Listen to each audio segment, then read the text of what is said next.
আমাদের ঘটনা হয়েছিল, উনি খাওয়া দাওয়া করে বসেছিল, বসার পরে ওনাকে বলে, উনি বলে এত জোরে জোরে দেগ মেশিন চলছে, তা একটু চালা, একটু থামে না। তা আমি তখন বললাম, হ্যাঁ বাবা, তুই এত জোরে জোরে চালাচ্ছিস। তখন আমাকে জোর করে আমাকে বাজে বাজে ভাষা বলে গালাগালি করলো। আর ঘর থেকে বের হয়ে ছুরিটা টেকে করে নিয়ে বাইরে ওইদিকে জলার দিকে গেল, যে মাছের দিকে যাচ্ছিল। মাছের দিকে গিয়ে বলে, এই আয়নারা আমাকে সব মেরে ফেল দিচ্ছি। আমি তখন বলি, হ্যাঁ তোকে কখন মারতে এলো? ও লোকটা বসে রয়েছে, তোকে মারতে গেছে, তোকে তো মারেনি।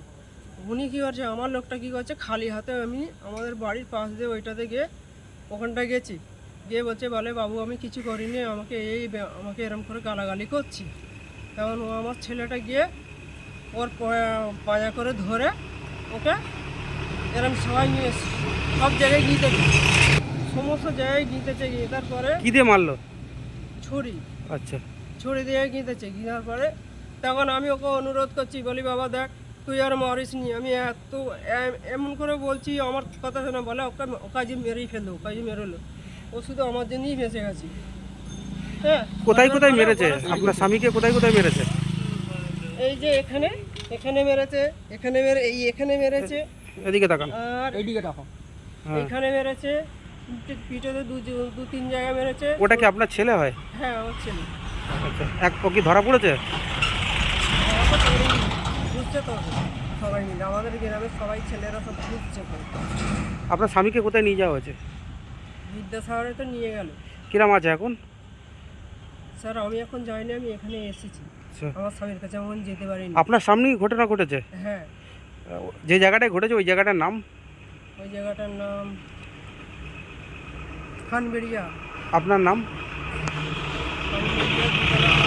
আপনার নাম? এই তো লুৎফান নেসা বিবি। জোরে বলেন। লুৎফান নেসা বিবি।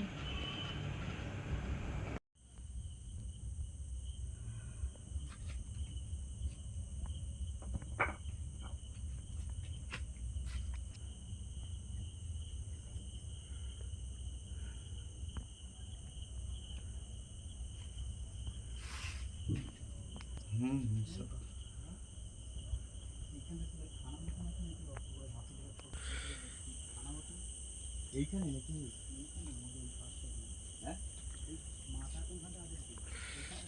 তোরাও জানিস তোরা তো একটু কাছাকাছি থাকে, মাথা ওই কোলটাই থাকে, এবারে এইখানে ওদের মাথা কথা বলতে আমার সেই এরা তো সব তুলেছে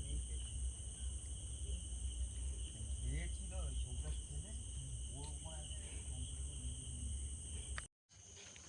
ওই পাইপটার কাছে ভর্তি হয়ে রয়েছে, ওই পাইপটার কাছে দেখুন।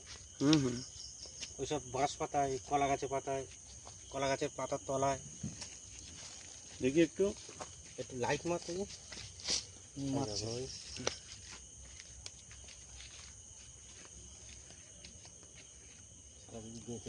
এইখানে দেখুন না।